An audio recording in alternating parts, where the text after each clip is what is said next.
Guys, the concept of denying the flesh has changed my life in so many ways, and let me explain why.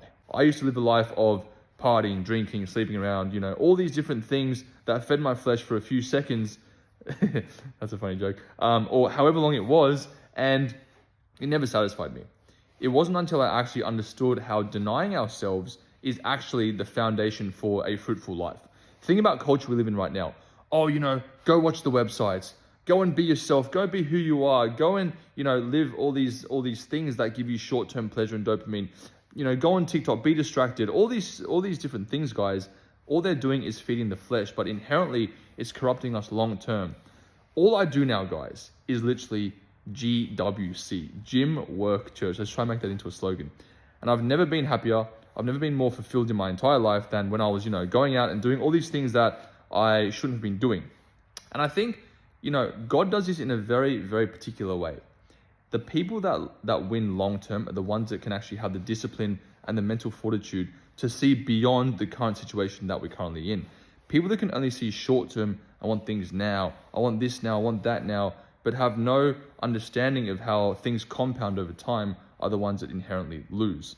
Imagine, you know, I was a husband, and I'm not, by the way, but imagine when I am one, and I got tempted by, you know, some girl that wanted to sleep with me. If I had said yes in that moment for the purpose of short-term pleasure and dopamine, just like society is telling us to live by, I would what? Ruin my relationship, ruin my family, ruin my entire life from a short-term pleasure-seeking activity that I did based upon my fleshly desires and not denying my own flesh.